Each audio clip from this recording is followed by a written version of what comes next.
What's up, guys? It's Dynasty with the Mountaintops back again for week 17 into 18. Really just championship week, not really talking about week 18 because a bunch of people might be sitting, so we don't play that week most of the time in fantasy. But we are talking about championships, and we'll talk about not necessarily injuries because there were no injuries that really affect the offseason too much here from week 17. But we'll talk about some updates, takeaways, and standouts, obviously, from week 17. We'll have a big award show as well. We did this midseason, and I think it went out pretty well. So we added a few extra awards for end of season, and excited to do that with Jeremy here. And obviously, my bad. Jeremy, how are you today? I got so excited because it was championship week that I completely forgot to introduce you. What's up, bro? Hey, our listeners know I'm here at this point. They all know I'm going to be hanging around. There's no getting rid of me at this point, so no introduction needed. But I do appreciate it. I'm doing well. Looking forward to the post-Christmas, pre-New Year's Eve festivities. Yeah, man. We're recording New Year's Eve, so I'm sure we're going to have some interesting festivities tonight. I know we're having some people over, so I'm sure. I don't know what you guys do, but always fun to bring in the new year. 100%, man. Fresh start. It's always a little bittersweet because fantasy football is usually over right around the beginning of the New Year's. But hey, we got some college, and life's not all about fantasy as much as I try to tell myself. Yeah, we got UOSU tonight. That'll be fun, and some other games as well. So that we talked about last week. So it'll be really good for the next 2 days at least, football wise. And then we're getting into the playoffs, so that's even more exciting. But we'll start off here, week 17. Just a couple updates. Like I said before, there's no injuries that are going to linger into the offseason that came off of week 17. So that's why we're not really worrying about injuries. I know there were a few, like Harold Fannin, obviously, in the Steelers game got hurt, Steelers-Browns game. But it doesn't sound like that groin injury is really going to linger or anything like that. So he has the whole offseason to worry about that for your team. So don't have to worry at all in that aspect. Also, for me, big update is Raiders won the toilet bowl, or I guess lost the toilet. I don't know how you want to say that, but they're probably getting the number one pick, front runner to get the number one pick now. So Bowers might have a quarterback. So that's pretty exciting if you have any Bowers shares, or if you don't have any Bowers shares, maybe get some because Mendoza sounds like a Las Vegas Raider right now. We shall see. Yeah, I agree with you on that one. It sounds like as if it's going to be the new regime of the quarterback. It sounds like they're bringing in a new coach, or at least kicking the tires on it. It sounds like it's going to be a whole new era for the Las Vegas Raiders, led by Mendoza. So we'll see how that goes. Yeah, they tried the Chip Kelly and doing the offense and Pete Carroll doing the defense, old school style. 1 year, let's try it. Obviously completely backfired. So I have a feeling they're going to just reset everything. I don't know if you want to reset everything with a 70-plus-year-old head coach. So we'll see what happens there. But definitely you're going to have to get a new offensive coordinator, that's for sure, as they fired or let him go a while ago there in Chip Kelly. So takeaways from me, I just had one huge one. Purdy's a dude. Like, the last 2 weeks, I've never seen Purdy play like this. Maybe I'm just not paying attention and I'm East Coast biased.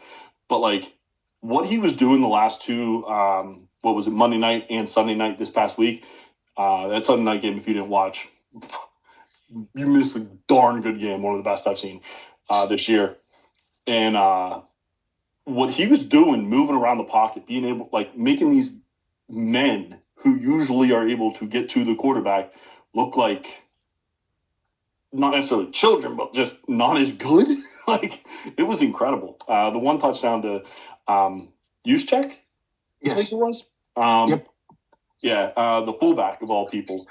He's just standing in the end zone, and Purdy is dancing around and ends up finding him wide open because of the dancing around that he does. Absolutely incredible. So he's my guy to talk about this week. Like, I don't think I had him in the standouts because the reason of that is because there were so many other great players this week.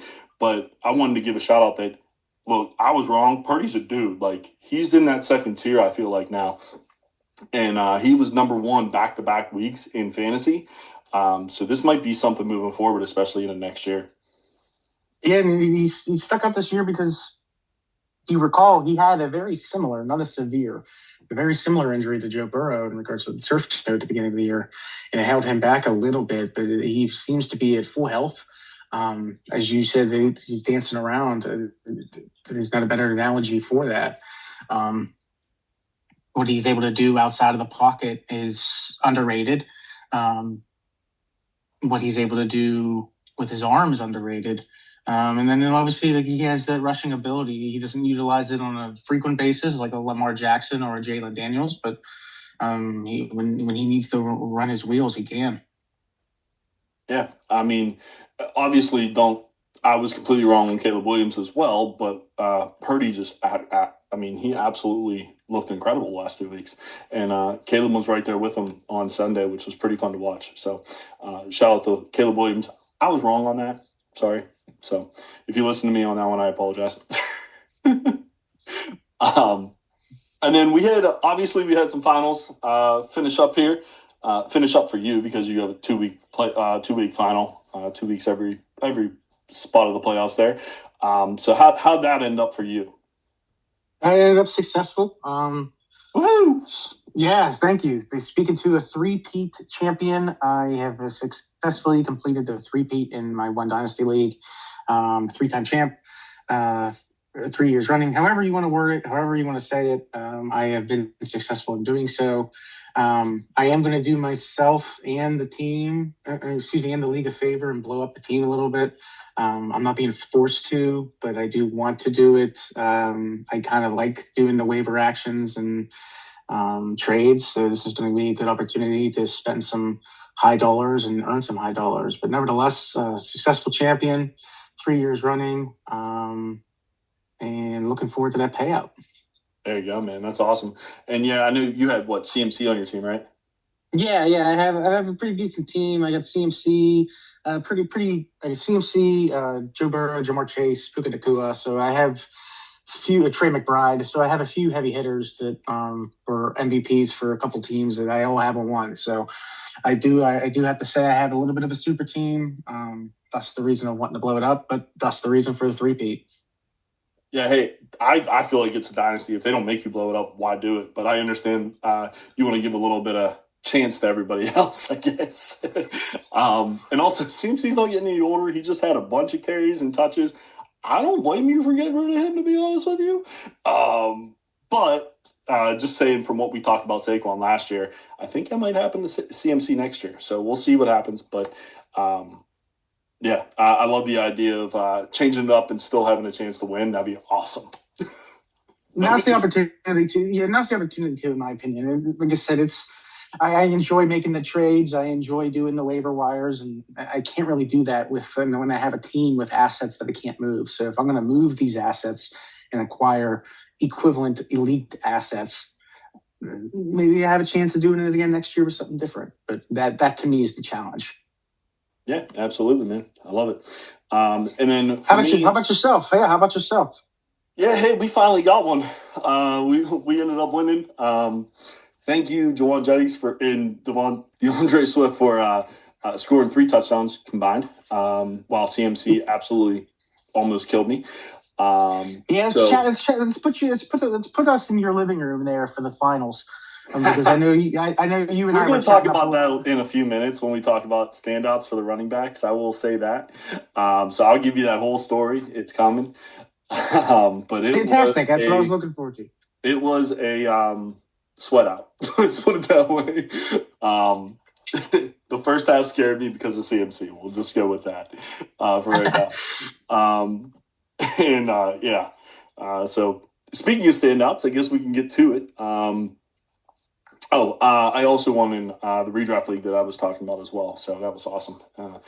So 2 out of 4, not too shabby.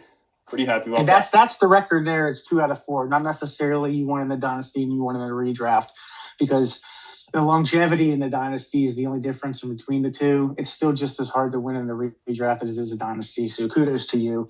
I know we talk dynasty more on this pod over anything, but like I said, you redraft, you have your ups and downs, you have your highs and lows, you have your luck streaks, you have your gut feelings that you've gone with and been successful with. So it's not to downplay that championship at all. You went 2 for 4, so kudos to you, sir.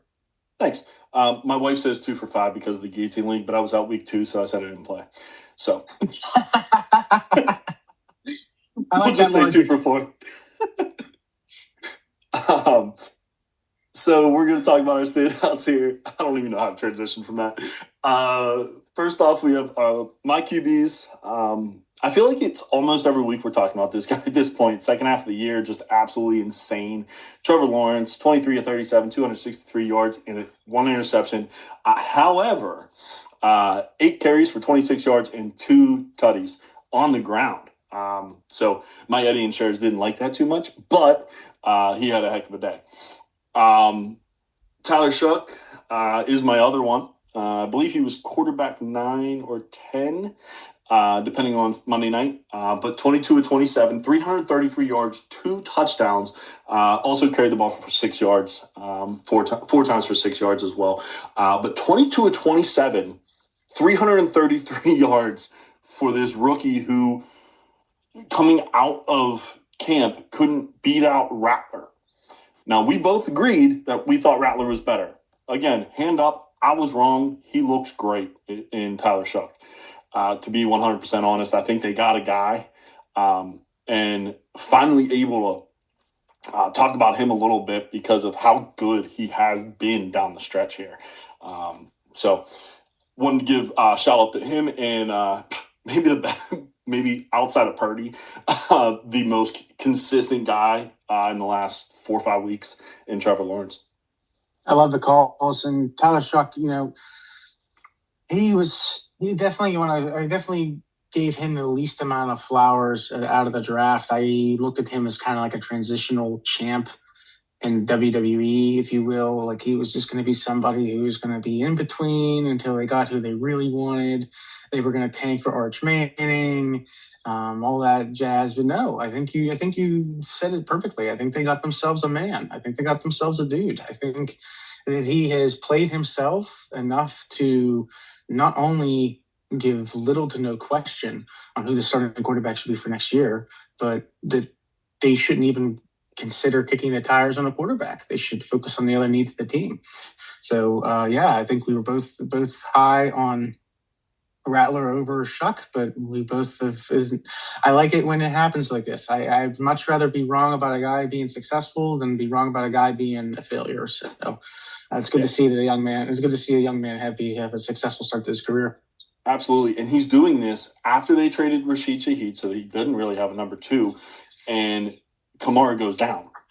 So 2 of his top 3 options really aren't there. So it's a great call out. And it's something that gets overlooked because the Saints aren't necessarily a hot commodity team right now. That's a great call out. Kamara has been non-existent because he's been gone, and Shaheed was such a solid deep threat for them that he too is gone now, obviously to be a trade. So great call out to you. Thanks. I wanted to mention one quarterback out of the 2 that I talk about because I don't know if he's going to have an opportunity to get mentioned again, but he deserves his praise when it's rightfully due. We're going to throw in Malik Willis out of the Green Bay Packers into my list here. He went 18 for 21, which, do that math, it's a very solid completion record for 288 yards and a touchdown. But what furthermore was he went 9 for 60 yards. So it's 9 attempts for 60 yards, and he had 2 touchdowns via his legs. So he had a 3-touchdown day. And it was a game that they weren't projected to win, being that it was Malik Willis. It was a backup bowl, and the Ravens were moving against the ropes in a must-win game for them. But nevertheless, Malik Willis had himself a day, and I was going to give him some praise here. Another guy who I have not given praise directly, at least in these shout-outs, but deserves it because of an MVP-type caliber season he's having, is Drake May. Drake May played one of his best games of his career just this past week in a statement game that said, hey, if you had any doubts that I am the MVP for this year, Here you go. He went 19 for 21, which obviously is a one step up better than Malik Willis's completion record. He went 256 yards and a whopping 5 touchdowns. He had 3 rushes for 22 yards, but again, 5 touchdowns. And what I like to see the most was 5 touchdowns were to 5 different touchdown catchers.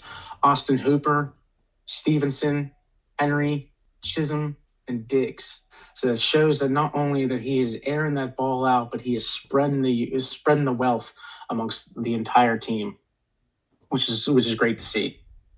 Yeah, I'll get to Drake in a second. For sure. We might talk about him a few more times here today. I know we are going to, which is more than fun.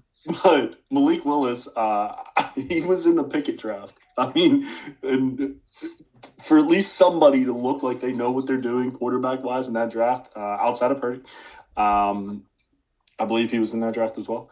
I believe that was Mr. Irrelevant draft. That was Mr. Irrelevant draft?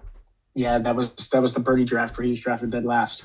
That's what I thought, yeah. Yeah, good call. So, third-round pick, Malik Willis, finally showing up a little bit, getting out of the whatever the Titans franchise is always a good thing. So, being able to sit behind Love and kind of watch a little bit. Have you heard the crazy noise that makes no sense that, maybe Willis is better than Love? Like, have you heard this stuff? I have not heard this stuff, and I think it's just more so crickets talking. Because Malik Willis is on a contract year. Yeah. I'd like to see him elsewhere and be interested to see if he ends up here in Pittsburgh. But, hey, who knows? Because I know he was somebody who they were really close on taking over Pickett. So we'll see. We'll see where he goes. It'll be fun to see. Personally, I'd be terrified if that happened. But now crazier things have happened. Crazier things have happened. That is very true. Russell and Fields in 1 year. Let's not forget that. That's right. What else is crazy is a running back getting 36 carries in a game that did not include overtime. That's crazy. And that's crazy because that's who my first running back shout is going to be is Derrick Henry. He got 36 carries the other night against the Green Bay Packers. He went for 216 yards and 4 touchdowns on the day. Honestly, his performance could be what helped decide some titles for some championship games. It was a career high in his 36 rushes. And now that he's eclipsed at 1,400 rushing yards and 16 touchdowns in the season, he's showing, just this last week in the game that was a must win, he's showing that he's not ready to ride out in the sunset just yet. The other running back I wanted to mention is Chase Brown of the Cincinnati Bengals. I know I've probably mentioned him in my shout-outs before, but especially in this back half of the season, he is playing fantastic. In the beginning half of the season, he didn't play as well, but he's now actually in the top 12 of the season in running backs. So it shows that, what he's doing in this back half of the year is doing well. His game was week 17, did not disappoint. He went 22 carries for 101 yards and 2 touchdowns. He also is good in the receiving game. He had 3 receptions for 38 yards. He had 3 receptions for 40 yards. So Chase Brown, again, being versatile in the backfield with running and receiving, and been a big success as to why the Bengals are having at least a explosion in the offense in this back half of the year. No, great call by Chase Brown. Honestly, if we don't have this category, which we probably missed, but the Jekyll and Hyde from first half to second half, he might win. Because it's completely different. It feels like a completely different running back from the first half of the year to now the second half of the year. Just absolutely incredible down the stretch. Derrick Henry, 4 tutties. Is that what you said? Yes, 4 touchdowns, sir. Yeah, I'd say he had a pretty good week. He's definitely not done yet. What's more impressive is that at his age, yes, I understand he is a little bit older, he's able to do this week 17. This isn't early in the season. This isn't coming off the bye like I was talking about before. This is week 17 when they have to have it. No Lamar Jackson, and it happens. Everyone knows it. He's getting the ball. It doesn't matter. He's just going to run through you. Very impressive week for him. Another very impressive week, and he's no young pup either. Christian McCaffrey, 23 carries, 140 yards, and a touchdown. 4 catches on 6 targets for 41 yards. This is his 12th 20-point fantasy game. 15 out of 16 games over 15 points. You want to talk about consistency? Yeah, I think that's it. And he also scared the living crap out of me Sunday night when I thought I had a championship won. And then he said, no. First half, no. You are about to lose, sir. However, the other guy that I'm shouting out, yes, it's the same game again. We like to do this every once in a while, especially when there's a story involved. DeAndre Swift said, hold my beer. Hold your horses, sir. Mickey is going to win a chip. And goes off 9 carries, 54 yards, and 2 touchdowns, both in the second half. 2 catches on 3 targets for 25 yards as well. Stats don't go crazy for you, but it's warm to my heart because he's the reason I just won. So I appreciate it very much, Swift. And he was a top 10 guy this week with the 2 touchdowns as well when they had to have him in that insane game. Again, if you didn't watch that game, please watch it.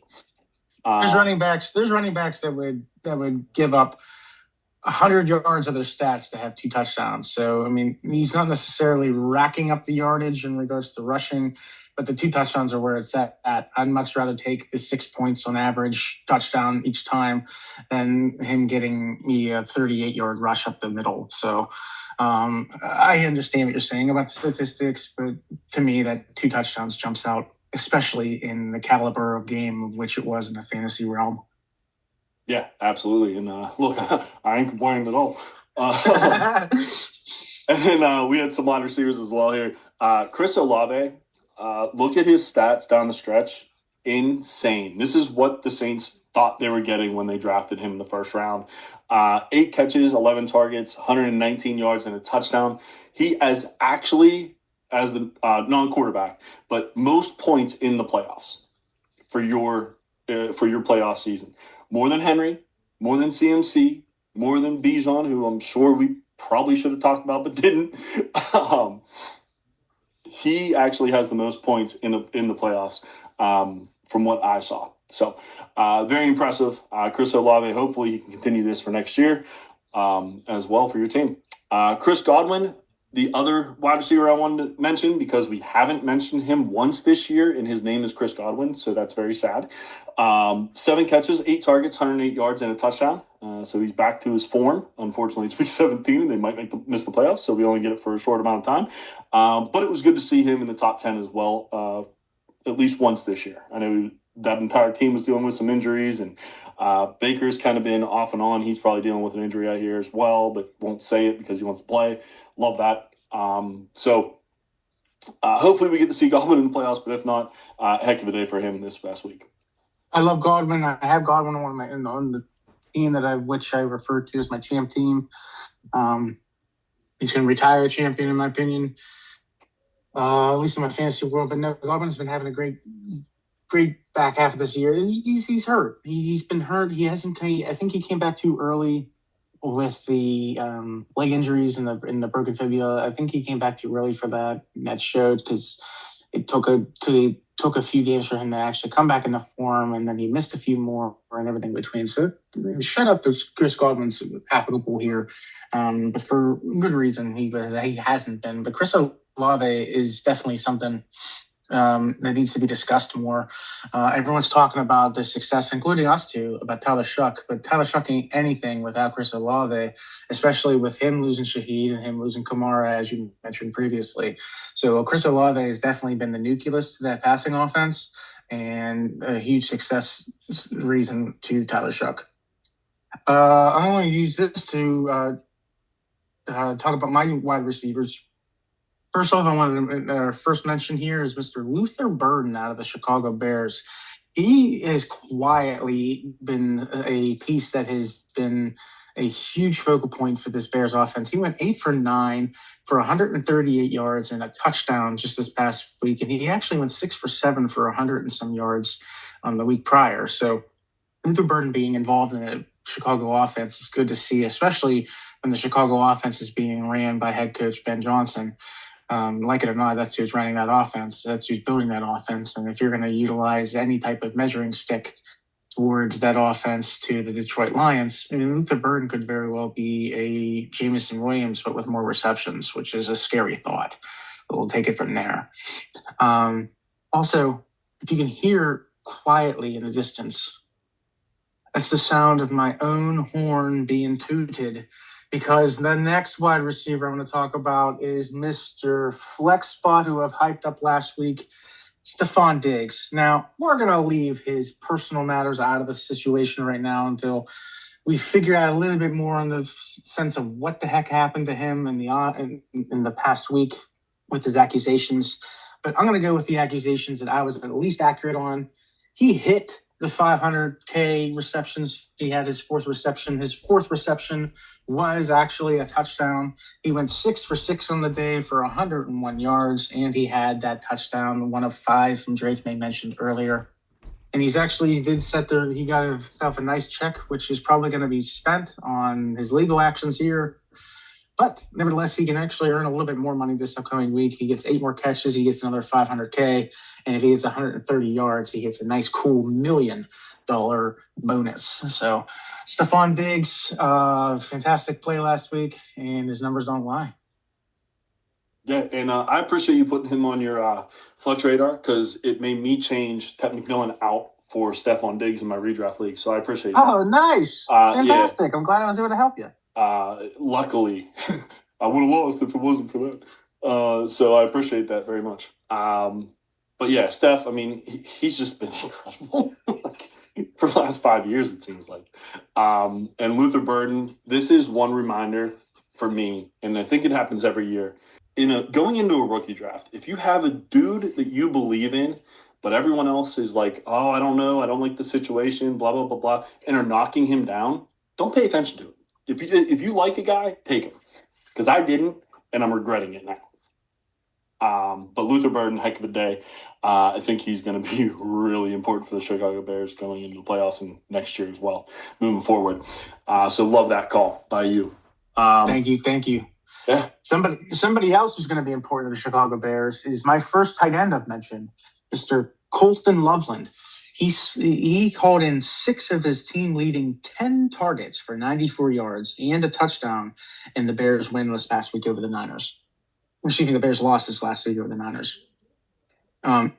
He is definitely boom or bust, Loveland, but when he booms tremendously. So I want to give a shout out to him in regards to what he did there.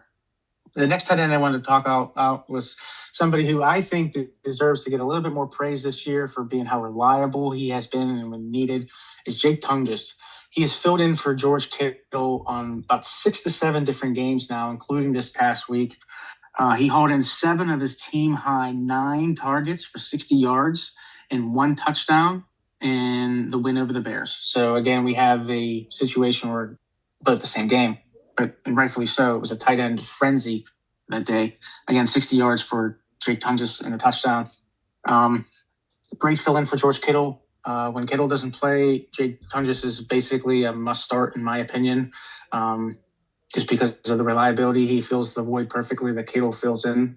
He has the hands of Kittle, and he has the touchdown capabilities of Kittle, and he has the confidence and reliability of Brock Purdy, which is obviously the most important thing to have.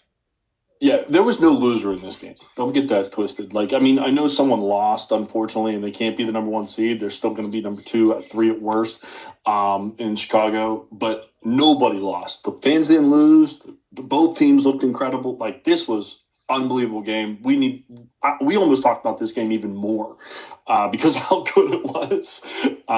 So love that for both of those guys there. You had Jake Tunges as a backup. I'm going to start out my tight ends with a backup as well. Michael Mayer, who is a dude, by the way. He's just behind arguably the best tight end in football outside of Trey McBride. Maybe even over Trey McBride because he was hurt this year. But Michael Mayer, 9 catches on 10 targets for 89 yards in relief of Brock Bowers, who was put on the IR this week. So we'll get to see him again next week as well in that toilet bowl that I was talking about. What a day for Mayer. I'm hoping this opens up some opportunity. Either they do 2 tight end sets next year or he goes somewhere else in a trade. He's too good, and the tight end position is not great where he needs to be a starter somewhere. It's just every single time he has a chance, he's on this list, I feel like. And then the guy who is always on this list, and I will talk about every single week, and if you get tired of it, skip this part. Trey McBride's the dude. I mean, he is this year for sure the best tight end in football. The only person who's close to him, in my opinion, is Brock Bowers, maybe Kittle, but he's a little bit older. But 10 catches, 13 targets, 76 yards, and a touchdown. Broke the tight end reception record with 119 catches. He is tied with Puka Nacua for the most catches in the NFL. Not for tight ends, in the NFL. That is a crazy stat. That is a crazy stat. I thought you'd like that. Absolutely insane year. 100 points over any other tight end in fantasy. This is absolutely, and we're going to talk about him later as well, so I don't want to give everything away I kind of just did. But this is one of the dudes who, like, we remember Kelsey when he was the machine, basically, or the cheat code, as I called him. You might be having a cheat code in McBride, and he's super young. So wanted to give him another shout out, last chance I got. So by far the best tight end this year. In my opinion, first round pick next year in redrafts and starters. So I can talk about Trey McBride for another half hour if we want to, but probably want to move on here, right? Yeah, it's fine. No, Trey McBride, like I said, he's on my championship team. He was a 3-time champ for me. I would not have 3 championships if it was not for Trey McBride. It's that simple. What he's been able to do for me in the past few years, point-wise, in a tight end's position that doesn't get any points, it's been some no-brainer. So props to Trey McBride. And I agree with you, Michael Mayer, not only in regards to when he can get on here. He does, but let's hope he gets a little bit more opportunity next year, if it is either in 2 tight end sets or if he goes elsewhere, because he is a stud. I mean, yeah, now that Jacoby Myers isn't on this team, I can't see how he's not the second best option on this team when Bowers is playing. So, receiving-wise. So we're going to talk about the year-end awards now. Now, kind of caveat to this, because there are some dudes who had incredible years but just missed too many games, so we didn't really talk about them as much. So they could not miss more than 3 games, except for if it was the finals or the playoff. So that's one of the caveats there. Just want to give you a heads up. So when people yell at me for like CeeDee Lamb, he's not on anything because, well, he missed a few weeks. So not that he probably would have won anything this year. Just first name I thought of. By the way, Trey McBride was also on both of my championship teams. Probably not a shock. Anyway, I meant to say that earlier and forgot. So we're going to start out, since we just talked about Week 17, let's talk about the Finals MVP. Most important player in Week 17. So here are your choices here. We have Derrick Henry, running back 1, 54.6 points. This is all off a sleeper, by the way. 36 carries for 216 yards, 4 touchdowns, 200. For that, we have Drake May, quarterback 2 on the week, 33.19 points, 19 to 21. We just talked about all these stats, but I'm just reiterating. 19 to 21, 256 yards, 5 touchdowns, 3 carries for 22 yards as well. So a total of 278 yards and 5 touchdowns. Brock Purdy, quarterback 1, 39.42 points, 24 to 33, 303 yards. In the air, 3 touchdowns. Did have the first play of the game was an interception, pick 6. And then he was unbelievable after that. 6 carries for 28 yards and 2 touchdowns on the ground for a total of 331 yards and 5 touchdowns. Or Bijan Robinson, running back 2 on the week, 42.9 points in fantasy there. 22 carries, 195 yards and a touchdown on the ground. 5 of 8 for 34 yards and a touchdown on the ground as well for 229 yards and 2 touchdowns. So who you got, Jeremy? Who is your Finals MVP? I'm going to go with running back to the day, Bijan Robinson. Went for 195 yards, rushing as you mentioned, 34 receiving, 2 touchdowns, 27 total touches. Bijan Robinson was the focal point and key contributor to the entire Atlanta offense in that upset over the Rams. So I'm going to go with Bijan Robinson over the other candidates. Sole reason is I'm starting Bijan Robinson every week. Drake May, you could argue you're starting him this year every week. Brock Purdy, it wasn't until recently you're starting him every week. And Derrick Henry, there even is some people kicking the tires on if he was going to start last week. Bijan Robinson is locked in my spots, and he's starting every week if I had a stock of him. So I'm calling him the most important player because it's not necessarily did he show up. It was he had to show up. This is why I have him on my team. He had to show up, and he didn't disappoint. Bijan Robinson, my vote. No, that's a great pick because he was actually, I looked this up, he was the number one player that people had on Yahoo in their championship team. So 100% get that. I'm going with a guy who, he might not have got you to the playoffs, but if you got to the finals, he dominated. 54 points, I'll take that. Derrick Henry's my guy for this week. Drake May was close, but Derrick Henry absolutely took over a game by himself. And Bijan, he had a heck of a day as well, but 4 touchdowns in a final in a championship week. That is, like I said before about tight ends, that is a cheat code. So I give my nod to Derrick Henry, but I can understand the Bijan call as well.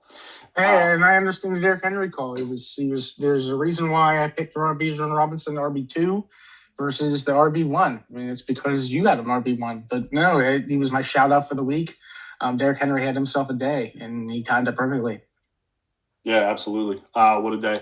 Rookie of the year. Mid-season, we had you had Emeka Egbuka, and I had Cam Scatterville. Well, those two did not make the list.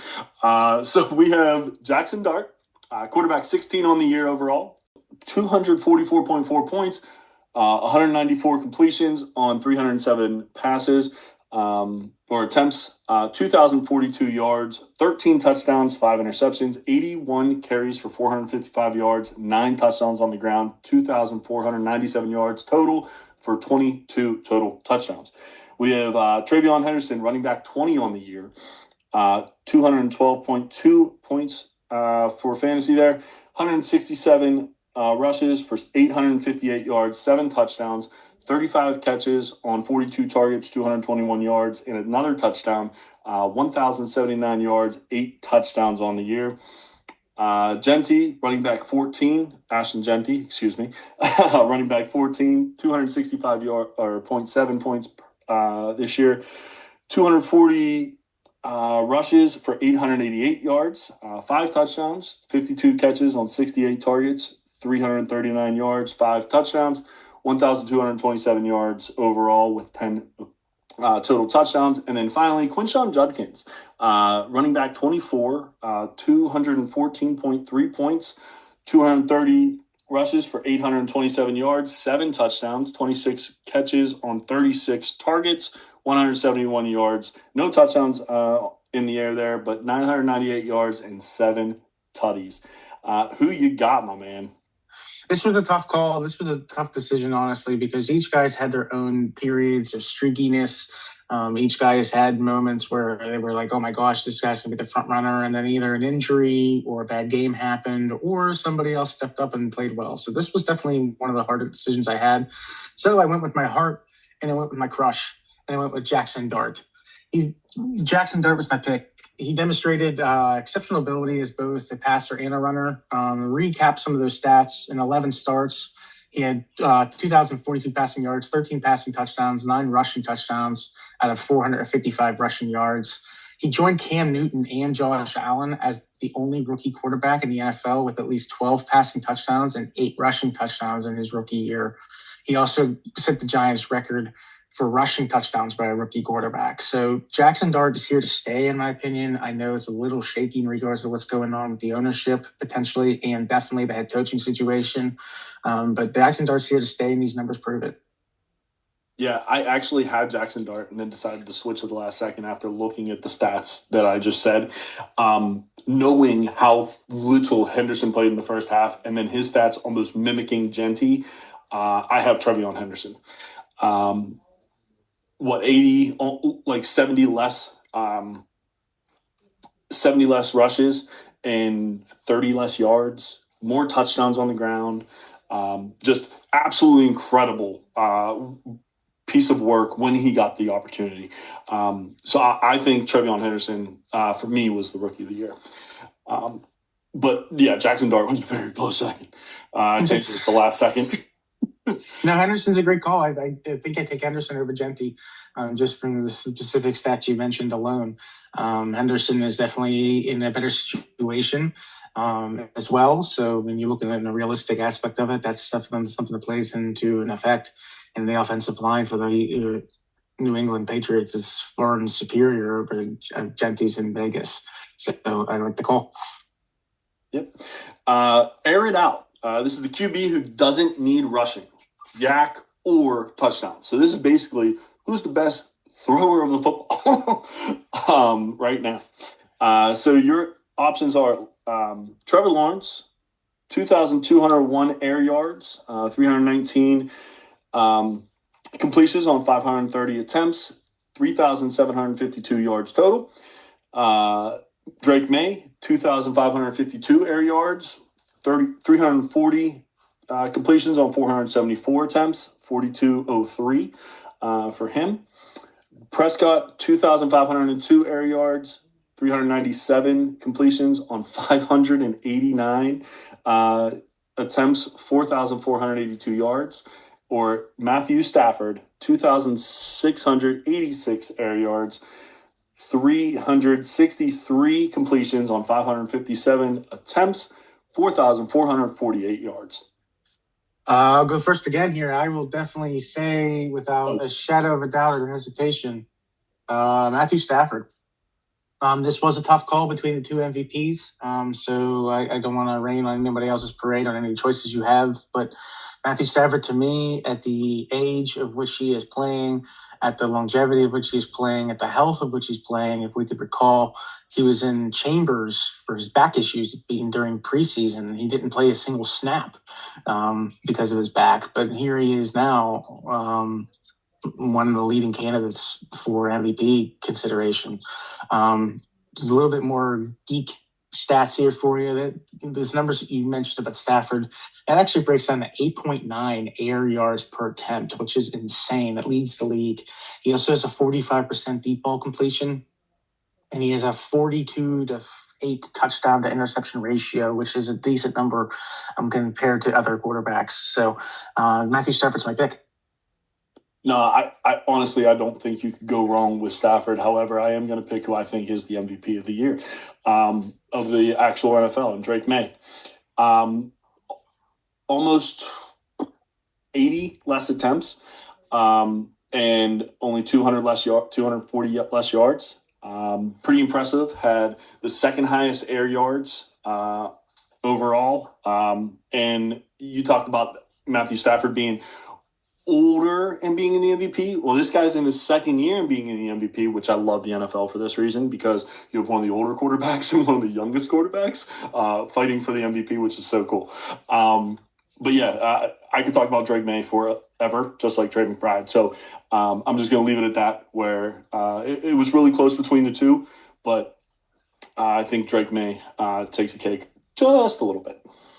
Moving on, we have Dead Man GIF. I love this. Bringing back from the dead. Previously, good option, but dead during the preseason when you were looking into trades and or starter draft or anything like that, and then came alive. And this does not have anything to do with rookies. So we have Stephon Diggs. Between 2020 and 23, he was a top 10 receiver all 4 years. His ADP coming into the year was 140, and he's wide receiver 20 now. Travis Etienne, 2023, he was running back 3 on the year. ADP was 107, and he's now running back 9 on the year. Michael Pittman, 2021 to 23, he was a top 25 wide receiver. ADP was 133, and he's now wide receiver 21. And then Kyle Pitts, 2021, he was tight end 6. That's it. ADP was 105, and he is tight end 2 on the year after a few lackluster years in between.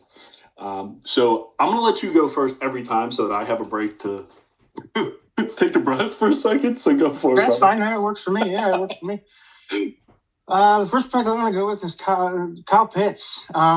Like you mentioned, he's quietly tight end 2 in the year, which is a surprise even to me pulling up some of these stats. I mean, Trey McBride, as you mentioned earlier on this pod, he is over 100 points, over 100 points in the lead in regards to tight ends. But Kyle Pitts is number 2, and if there is one polarizing tight end in the league in the fantasy realm, it is Kyle Pitts by a mile. Due to inconsistencies, due to hype, due to trade value, and everything in between. But he's definitely coming to his own here. He's over 85 points in half PPR in the past 5 weeks, and he's done it with 2 different quarterbacks. We lost Penix midway of the year, and Kirk Cousins has stepped in, and he's doing it with both of them. So Kyle Pitts is my pick.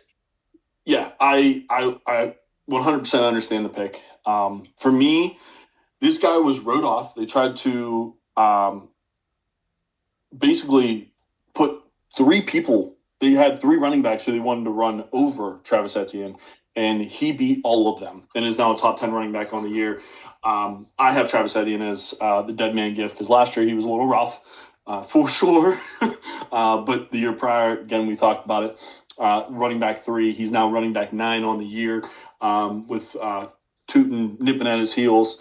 We'll see in the offseason what happens. But I thought Etienne had a phenomenal year, and for being drafted outside the top 100 to be a top 10 back, that's a big deal there.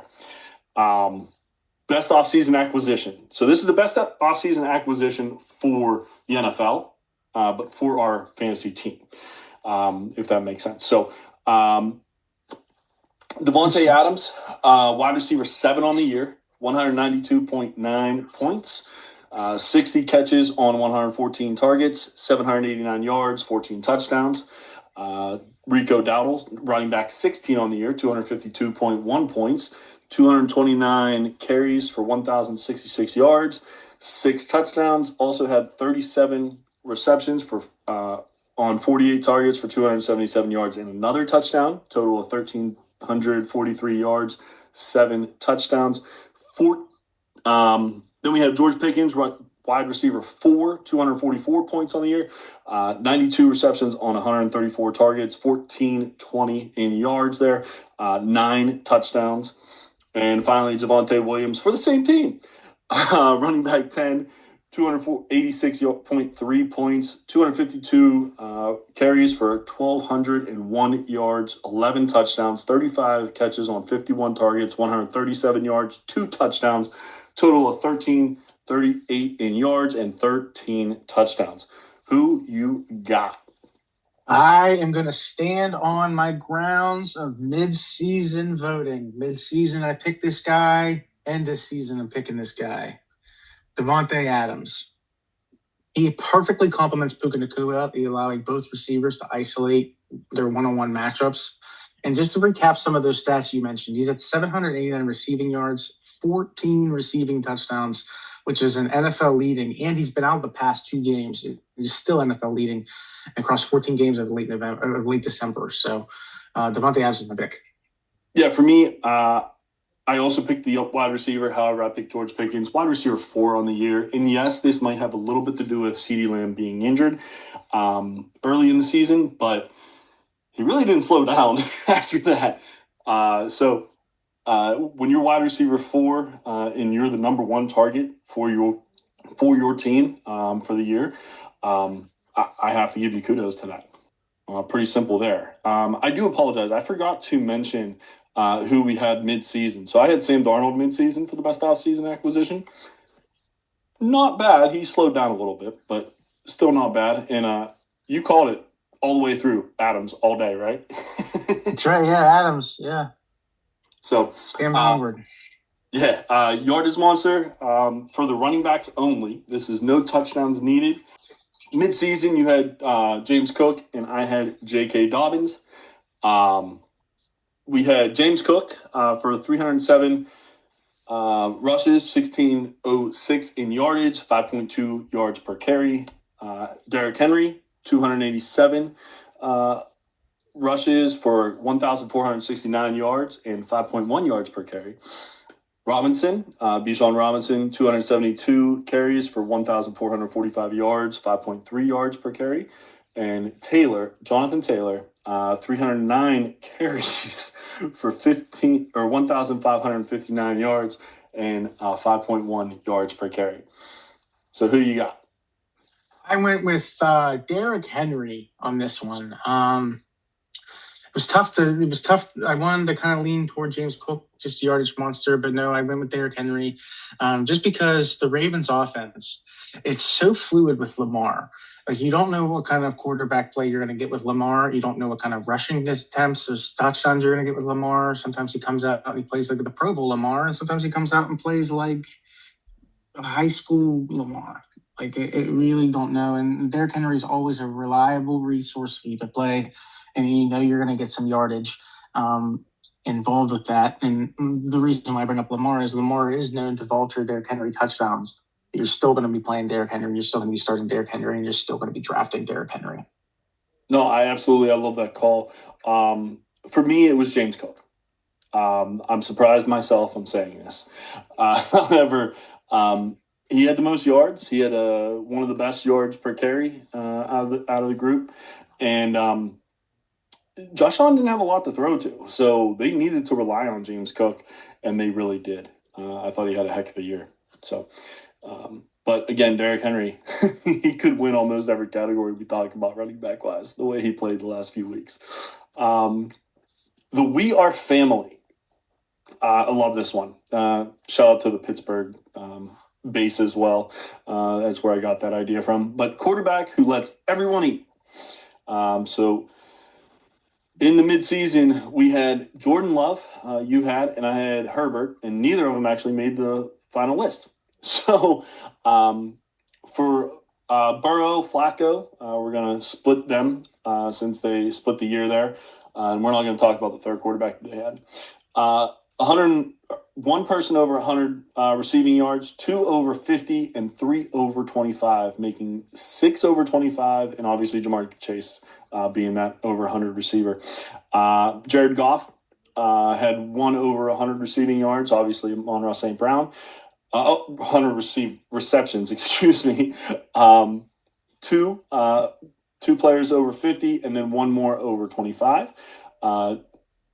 Daniel Jones and the Old Man River, 3 over 50 and 2 over 25.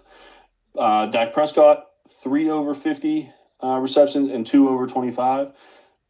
Brock Purdy and Mac Jones, 3 over 50 and 3 over 25.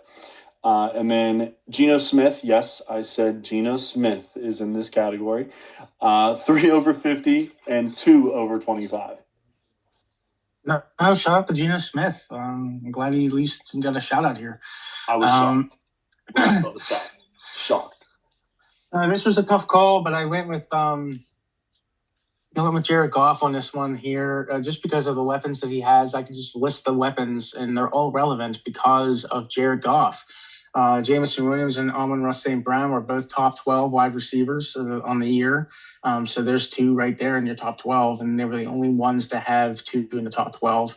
Then you also have to account the receptions for Gibbs, Laporta, Tesla. So, like, all these names are relevant because of Jared Goff. So he's my vote.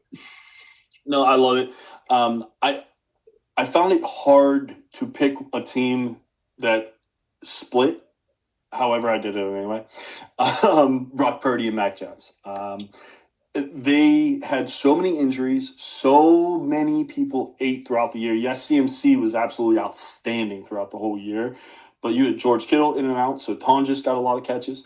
You had Jawan Jennings in and out. You had Ricky Pearsall barely playing, and they all got catches.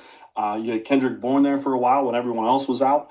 I mean, CMC obviously was I think had over 90 catches himself. So just absolutely incredible. They were able to spread the ball around, and it wasn't just it was the whole team. It wasn't just Brock Purdy.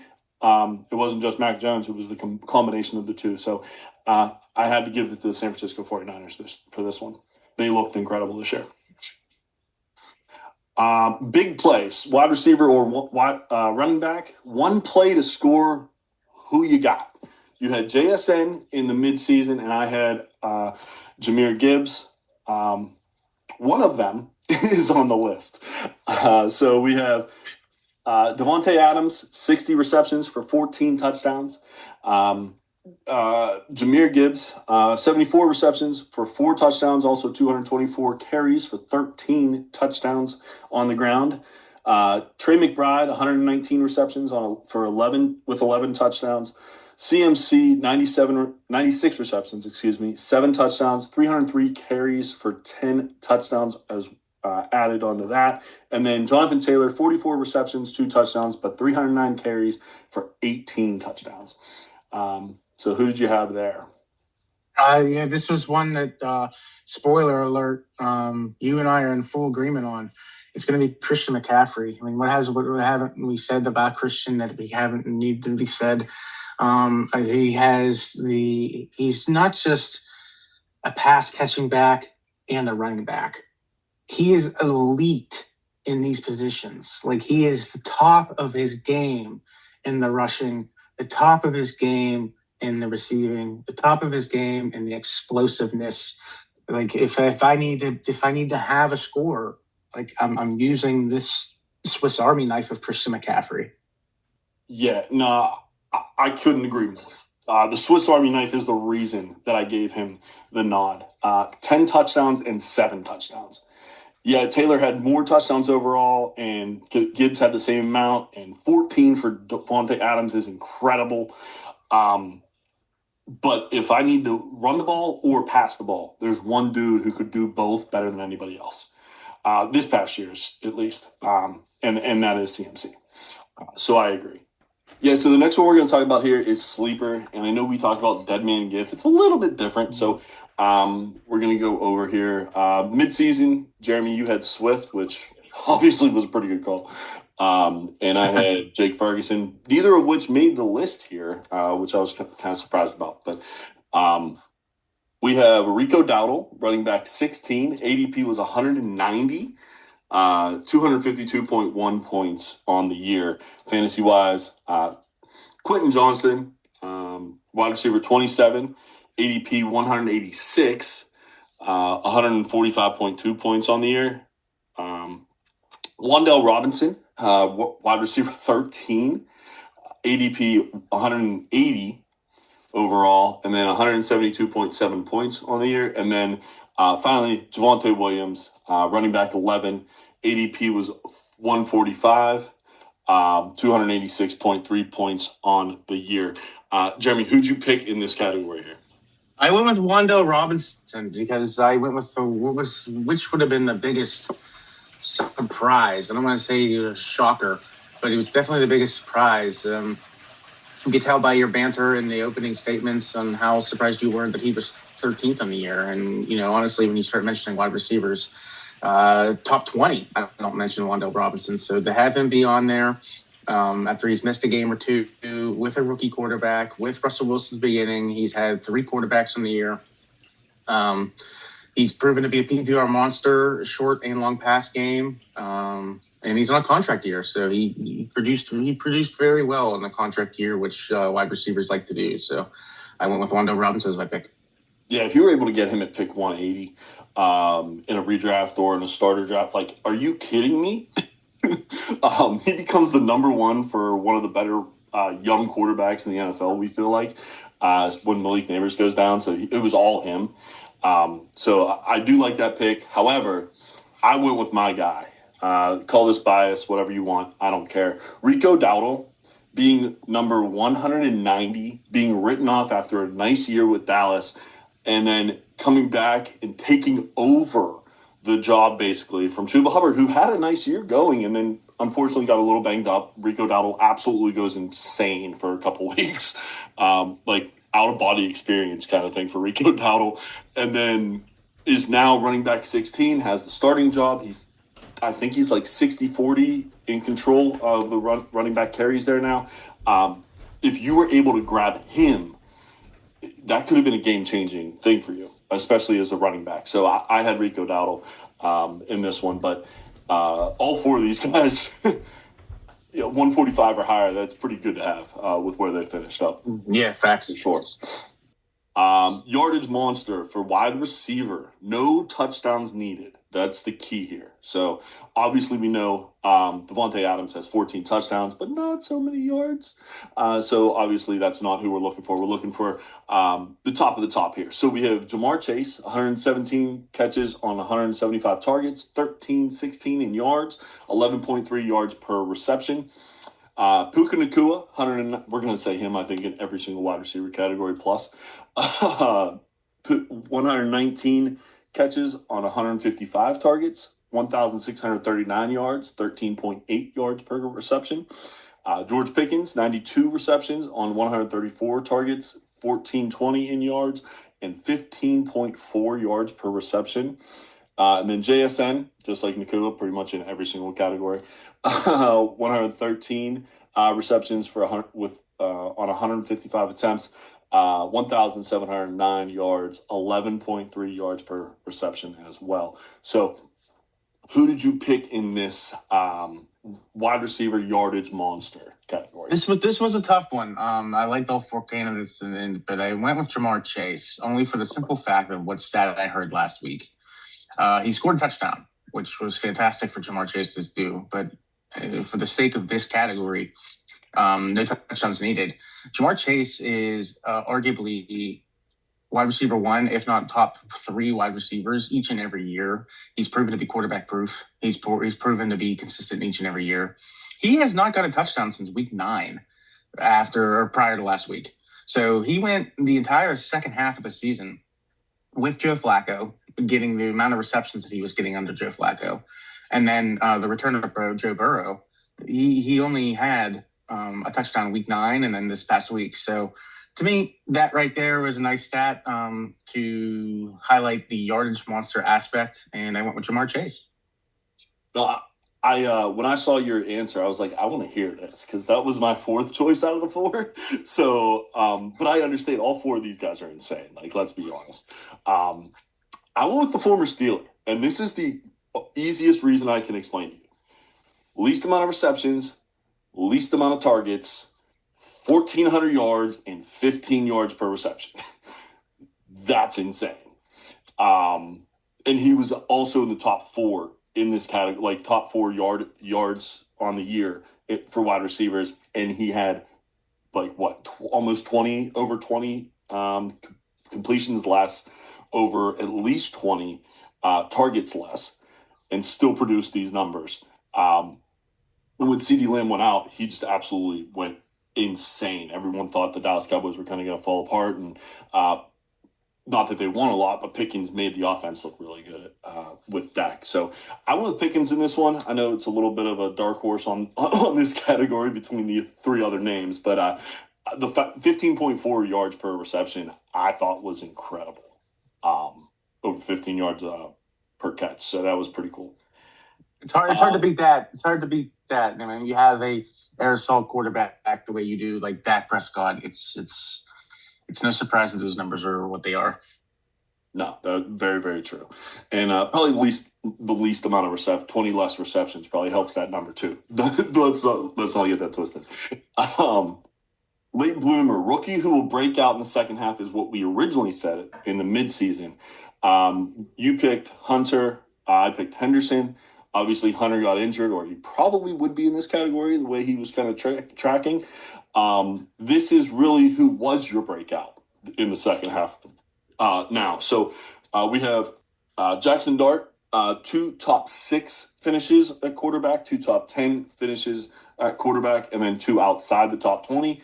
Harold Fannin Jr., 2 top 6 in the for the tight ends, 1 top 10 in the tight end, 4 top 20s and then 1 outside the top 20.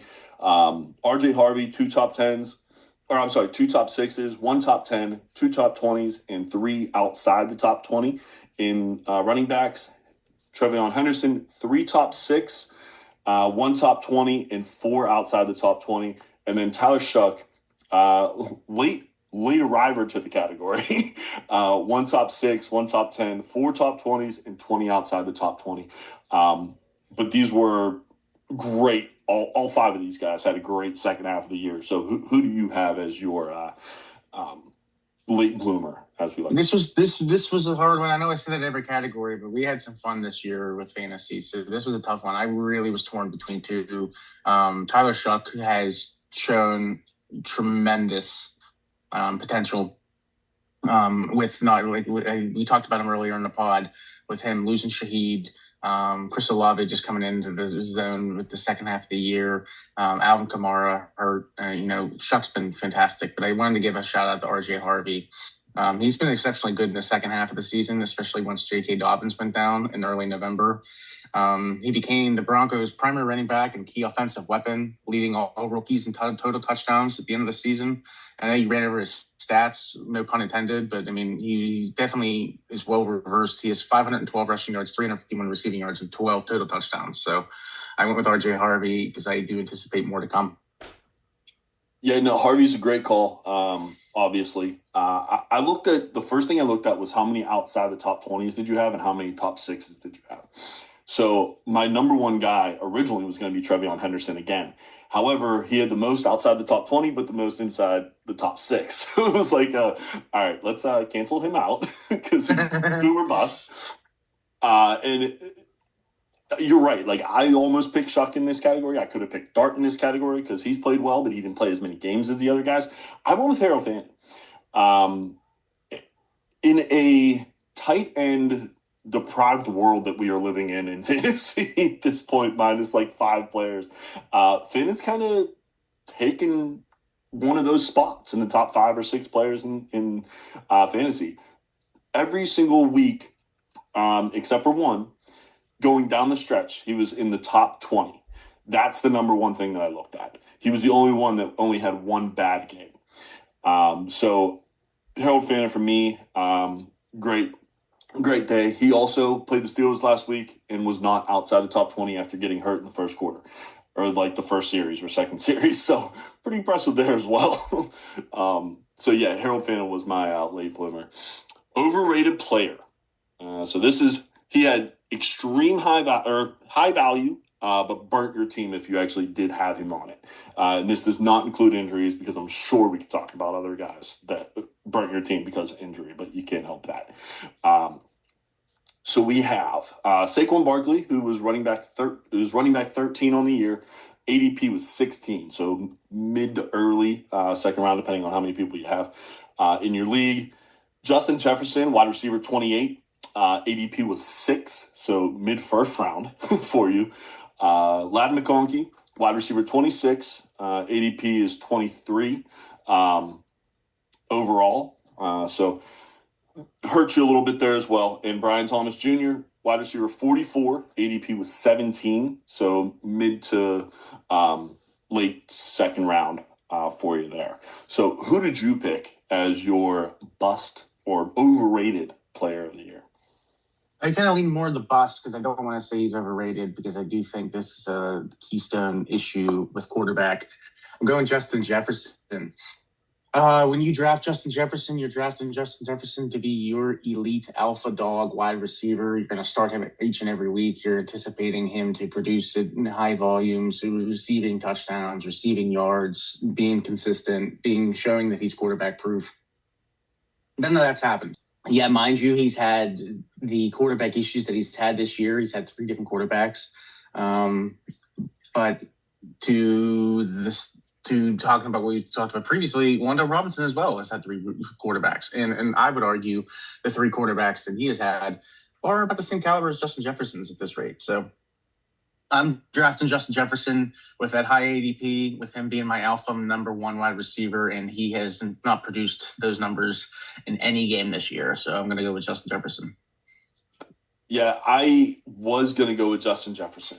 I think there was really only two choices in this category, to be 100% honest. I agree with you. Ladd McConkey had an okay year. It didn't really kill you because of where you drafted him. Saquon Barkley, still running back 13, very almost wide receiver, running back 1 on the year. So, but he did fall a little bit from where he started. And Justin Jefferson, to no fault of his own. I think that's what the difference for me was. He didn't kill you because he was still top 30. He was still going to be in your starting lineup and be able to produce for your starting lineup. The guy who I picked, Brian Thomas Jr., wide receiver 44 on the year. Trevor Lawrence is balling, and this guy can't play. can't catch balls. He absolutely destroyed you early. He had a couple good weeks, like in the middle there. And then he did have a little bit of an injury, but wide receiver 44 on the year when you expected him to be, if you drafted a quarterback probably in your first round on a starter draft, he probably was going to be your wide receiver 1. It's ADP 17. He absolutely killed you if you ended up drafting him. So I would have to pick Brian Thomas just because the difference for me was Jefferson at least was a wide receiver 3. Thomas was a flex option at best, and he killed you most weeks. 4th and goal, who you trusting to punch it in? So mid-season, you had Jonathan Taylor. Great call, by the way. Insane amount of touchdowns. And I have the OG to the 4th and goal, Jalen Hurts. We had 5 in this category this time. So 4th and goal, we're just going off of how many touchdowns they had because there's no really stats that I could find for 4th and goal. I wish I had some. But Josh Allen, 14 rushing touchdowns. Jahmyr Gibbs, 13. Derrick Henry, 16 touchdowns on the year. Hurts, 8 touchdowns. And Jonathan Taylor had 18. These were all rushing only. So who did you pick as your 4th and goal? I got to have it. 1 touchdown or 1 play to get the touchdown. Who'd you pick? I went back to my yardage monster winner, Derrick Henry. The dude is a moose. I mean, it's that simple. Most of his touchdowns are goal line runs. Again, we don't have the stats to prove it, but we understand the kind of game plan that Derrick Henry is. He can't be tackled. He is known for his explosive plays. He can produce a pretty explosive play. But again, if you're drafting Derrick Henry or in real life or in fantasy or in any of the cases, you're drafting Derrick Henry for this purpose. Smashing it in the red zone, smash mouth football, being unable to tackle a absolute moose of a monster of a man. So I'm going to go with Derrick Henry. Yeah, Derrick Henry was honestly going to be my pick as well because, well, he is just another an alien when it comes to short yardage. The fact that he can burst after that is impressive as well, but just his durability is insane. However, I look at his touchdowns at 16. I know he had 4 this past week, and a couple of them were long. Josh Allen's not running too many long touchdowns, right? Correct. A lot of them are those 4th and goal or 2 goal to go. Goal to go, yeah. Touchdowns, and he is 14 on the year, and Henry had 12 before week 17. I had to go with Josh Allen. I switched it from Hurts because Hurts has kind of slowed down a little bit in this field, so I couldn't pick him again. But I did pick a quarterback because 14 touchdowns rushing for a quarterback is ridiculous. Especially when you have a touchdown monster in James Cook as well. So I was really surprised how many Allen has on the year. It's a great call. Next up, we have the best stack. So this is a way to usually win best ball, but you can also use it in Dynasty as well. I know I have a stack with Jalen Hurts and Devontae Smith on my championship team. I know you have one with Burrow and Chase, I believe. Yeah, it's correct, yeah. On your I got team. 3. So. My championship team, I got 3 stacks. Jeez. Each quarterback, I have a stack. It's J.J. McCarthy and Jordan Addison, Joe Burrow, and Jamar Chase, and then one that we're going to talk about here. Yeah, so amazingly, the 3 that we already talked about aren't even on this list. The ones that actually helped us out. So best stack, we have Sam Darnold and Jackson Smith and Jigba. Darnold is quarterback 16, and JSN is wide receiver 2. Jared Goff and Amon-Ra St. Brown. Jared Goff is quarterback 11 on the year, and St. Brown is number 3 on the year for wide receivers. Dak Prescott and George Pickens. Yes, I did not say CeeDee Lamb. Prescott is quarterback 5 on the year and wide receiver 4 for Pickens. And then Matt Stafford is quarterback 4 on the year with Puka Nacua, wide receiver 1 on the year. So who did you pick and who did I pick? Well, yeah. Spoiler alert for our listeners here. This is one of the other ones where we ended up having a dual pick here. And my third and final stack in my champ team, I have Matthew Stafford and Puka Nacua. This was a decision that was fairly easy out of the other categories. It just with this particular year, Puka Nacua has shown that he has not slowed down, that he is continuously going to be a PPR reliable asset. And now with Devontae Adams in there playing off one another, like I said earlier, the one-on-one matchups are favorable for both aspects. And Matthew Stafford's playing out of his mind. He's having an MVP type year. If it wasn't for last week, I think he would be a clear favorite. But I do agree Drake May is now coming into the zone after the past week's blunder. But nevertheless, if you have a potential MVP quarterback and a potential offensive player of the year wide receiver duo, you're going to want to pick them 10 times out of 10. Yeah, I 100% agree with you. I'm going to give a little bit of love though to my second team in Dak Prescott and George Pickens. I mean, you take a quarterback 5 and a wide receiver 4 as your stack, you're probably going to win a lot of weeks. Also, kudos to you for having Stafford and Puka, and then Chase and Burrow. Yeah, you might want to blow that team up to make it fair for everybody else. That's ridiculous. And Burrow was hurt for half the year, so that's even more ridiculous. But yeah, I mean, Stafford and Puka, wide receiver number 1 on the year, and I think it was sort of close with JSN, not crazy, but Puka missed the week, I believe.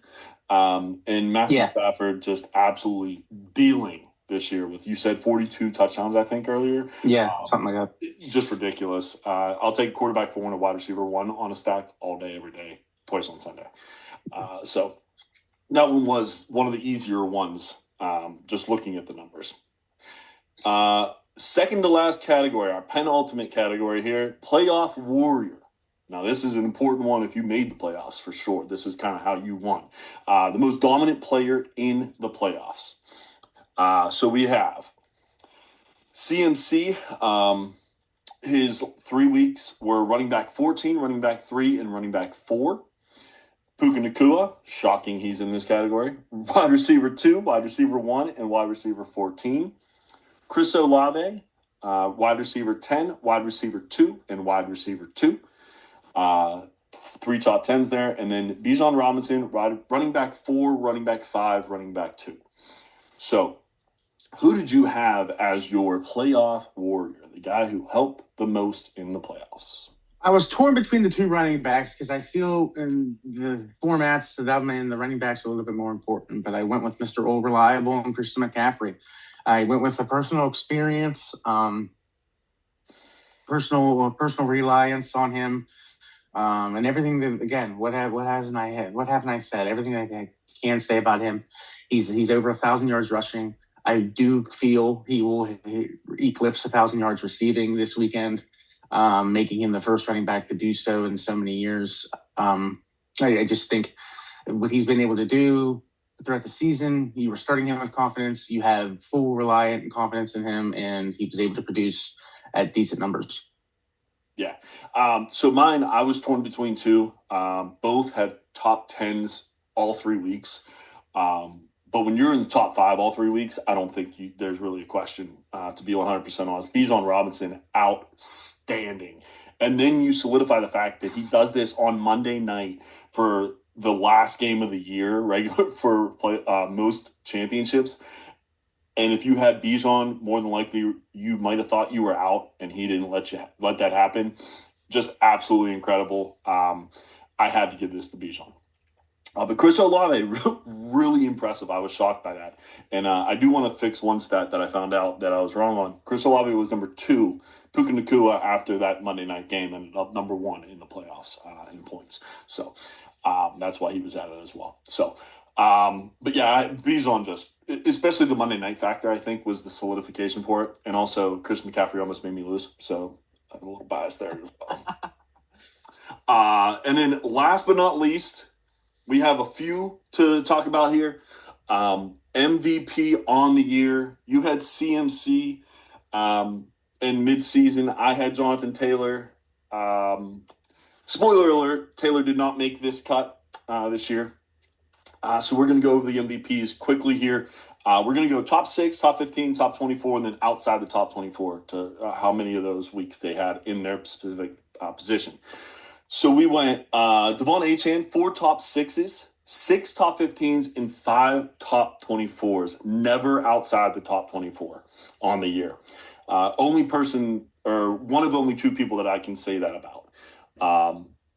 James Cook, 6 top 6s, 5 top 15s, 3 top 24s, and 1 outside the top 24. Heck of a year. Trey McBride, 11 top 6, 3 top 15, and 2 top 24. CMC, 9 top 6, 5 top 15s, 1 top 24, 1 outside the top 24. And then in the running backs, and then Puka Nacua, again, shocking, he's on this list. 6 top 6, 3 top 15, 3 top 24, 2 outside the top 24. Bijan Robinson, 8 top 6, 4 top 15s, 1 top 24, and then 2 outside the top 24. And then JSN, our last option here, 5 top 6 wide receiver, 7 top 15 wide receiver, 1 top 24, and 2 outside the top 24. So who did you pick as your MVP? And who was your runner-up? Who was the second option? Okay, so my second option was Puka Nacua, just because of his consistent top 10, top 15 finishes. He's Mr. Reliable. So I was going to lean Puka Nacua, but I stuck with my gut. I'm riding along with my man, going once again, Christian McCaffrey. He's on track again. Just let's repeat this. He's on track for he's over 1,000 yards rushing, and he has 890 yards receiving. It's only $110 receiving, which he can clear to hit 1,000 yards on both receiving and rushing. He's had 17 total touchdowns, 10 rushing, 7 receiving. And he's been the primary offensive engine for this 49ers offense. Amid the particular injuries that they've had to other key players, McCaffrey has not only stayed healthy, he has stayed solid, and he has stayed consistent. He is 7th in rushing yards. He is first amongst running backs in receiving yards. He is first with total scrimmage yards with over 2,000. He is tied on total touchdowns in 17. And he is 5th in the league, first amongst running backs with 96 receptions. So this is an all-elite caliber player that I feel, if with the position being running back, it's not going to get him the credit that he deserves with the quarterbacks in the actual aspects. But I'm going to give him his flowers as best I possibly can with our podcast here and give my vote for MVP of Christian McCaffrey. I mean, obviously you can't deny how great he's been. My second place is a little bit of a shock. But when I looked at the stats, I was very surprised that there were only 2 people in this category that were never a bust for the week or outside the top 24 for the week. A-Chain with 10 top 15s, and every week he was in the top 24 that he played. Absolutely incredible. And then my MVP, and there's multiple reasons for this, but the number one, I kind of said earlier in the podcast when I talked about him as a standout, Trey McBride has as many receptions as Puka Nacua and leads the NFL in receptions with him. He is 100 points more than the next tight end. He was a cheat code for your championship team. I don't think it's a surprise that all 3 of our championship teams had him on it. I had A-Chain on both of mine as well. But Trey McBride absolutely was the cheat code of the year, in my opinion. And when I think of MVP, I think of someone who is head and shoulders above everybody else he's competing with. And Kyle Pitts had a really good year. Don't get me wrong, and yeah, it probably helped that Brock Bowers was hurt. But what he did, the touchdowns that he had with Brissett, I just think he absolutely had an incredible year. And I didn't expect to take a tight end. However, when you look at these stats, 11 top 6. I don't care if it's tight end. I don't care if it's wide receiver. I don't care what position it is. That's insane. That's consistency. That's why you're drafting these players. You're looking for these players to consistently produce at high levels. And Trey McBride has done exactly that. Those are insane numbers. Those are insane statistics. And like you said, it's not a surprise that he was on all of our championship teams. Yeah, and for all 7 of these guys, I mean, probably we talked to 10 different people, and they're going to pick one of these 7. Almost everyone will pick someone different, it seems like. Right. Because they were so good, and it matters for your own team as well. I'm not going to lie about that either. But yeah, heck of a year for both of those guys, Trey McBride and Chris McCaffrey, who we dub as the MVPs of your fantasy league. Anything else you wanted to talk about before we head out? We had our award show. I thought it was fun. I love doing this kind of stuff. Give kudos to who needs kudos, and then bash a few people as well if we need to. So anything you wanted to say before we head out? No, it's been a lot of fun. I appreciate you setting it up and having everything organized here. But no, I do enjoy the award shows. The seasons go so fast, and you're so involved in so many different things, and there's so many different storylines. So it's good to kind of take a step back and take an exhale and look at the caliber players in these certain categories and determine what we really had this year. No, absolutely. I want to say thanks for listening throughout the season. Hopefully we were able to help some people. I can't believe the season's already over. But we are also going to talk about throughout our podcast, probably in the middle of the show, second season. And what that is a playoff fantasy. And we'll talk about that a little bit more in 2 weeks because we are off next week. We're taking a bye week for week 18. We already won our chips. We're taking a little victory lap. So we'll be coming back in 2 weeks with Champs Talk. We're hoping to have some other people come in, just kind of pick their brains, how they won, what they did, what can we look forward to in the future of how to help your teams win as well. So looking forward to that. But again, we will not have a podcast next week because we're taking our victory lap. And we'll come back with some Champs Talk. Hopefully we'll have a couple guests on as well who won their leagues as well. So for Jeremy, I'm Mickey. This has been Dynasty with the Mountaintops. Check us out on Podbean, YouTube, and Apple. Our socials at dynastymttops on Blue Sky or X. And email us at dynastymttops@gmail.com for any comments, show ideas. What did you think? Who were your winners? If you want to give us those, that'd be really fun. We can talk about those as well. But yeah, for Jeremy, I'm Mickey. This has been Dynasty with the Mountaintops Award Show. Have a great Week 18, and hopefully you won. Thanks a lot, guys.